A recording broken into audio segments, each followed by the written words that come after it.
നമസ്കാരം. Hema committee report വന്നതിന് പിന്നാലെ ഒരുപാട് ആരോപണങ്ങളാണ് മലയാള സിനിമാ നടന്മാർക്ക് പിന്നിൽ ഉന്നയിക്കുന്നത്. ലിഫ്റ്റിനുള്ളിൽ മോശമായി പെരുമാറിയ മുതിർന്ന നടനെ ഉഷ കർണത്തടിച്ചു. അന്ന് ഉഷയെ ആശ്വസിപ്പിച്ചത് നമ്മുടെ ലാലേട്ടനായിരുന്നു. ഈ ഒരു സംഭവം നടന്നത് ഗൾഫ് ഷോക്കിടയിലായിരുന്നു. ഹേമ കമ്മിറ്റി റിപ്പോർട്ട് പകർന്ന ധൈര്യത്തിൽ വർഷങ്ങൾക്ക് മുമ്പ് മലയാള സിനിമാ ലോകത്ത് നടന്ന അറിയാ കഥകൾ പുറത്തുവരികയാണ്. കുറച്ചു നാളുകൾക്ക് മുമ്പ് തനിക്ക് അവസരം നിഷേധിക്കുകയും സെറ്റിൽ മോശം സാഹചര്യത്തിലൂടെ കടത്തിവിട്ടവരെയും വെളിപ്പെടുത്തിയിരിക്കുകയാണ് നടി ഉഷ.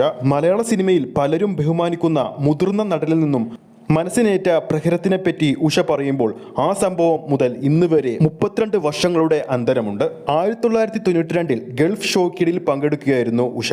ലിഫ്റ്റിനുള്ളിൽ വെച്ച് മലയാള സിനിമയിലെ എല്ലാവരും ബഹുമാനിക്കുന്ന ആ നടൻ തന്നോട് അപമര്യാദയായി പെരുമാറി. രണ്ടാമതൊന്നും ചിന്തിക്കാതെ ഉഷ ആ നടനെ തല്ലി. അയാളെ മുഖാമുഖം നേരിട്ടതും അഹങ്കാരി എന്ന വിളിപ്പേര് തനിക്ക് വീണുവെന്നും ഉഷ പറഞ്ഞു. അത്തരമൊരു പെരുമാറ്റം ഒരിക്കലും താൻ അദ്ദേഹത്തിൽ നിന്നും പ്രതീക്ഷിച്ചിരുന്നില്ല. എന്നാൽ താൻ ഇതിനെതിരെ പ്രതികരിച്ചതുകൊണ്ട് തന്നെ പിന്നീടുള്ള എൻ്റെ സിനിമാ ജീവിതത്തിൽ സിനിമകൾ കുറയുന്ന കാഴ്ചയാണ് എനിക്ക് കാണാൻ സാധിച്ചത്. ആ നടൻ ഇന്ന് ജീവിച്ചിരിപ്പതിനാൽ താൻ അയാളുടെ പേര് വെളിപ്പെടുത്തുന്നില്ലെന്നും ഉഷ പറഞ്ഞു.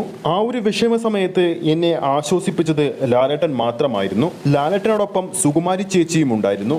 ഹേമ കമ്മിറ്റി റിപ്പോർട്ട് വന്നതിൽ പിന്നാലെ പല പ്രമുഖ മലയാള താരങ്ങളുടെയും മുഖച്ഛായ തന്നെ മാറുകയാണ്. എന്തായാലും മലയാള സിനിമ പുതിയൊരു മാറ്റത്തിലേക്കാണ് പോയിക്കൊണ്ടിരിക്കുന്നത്. ആ ഒരു മാറ്റം നല്ലതിലേക്കാകട്ടെ എന്ന് നമുക്ക് ആശംസിക്കാം.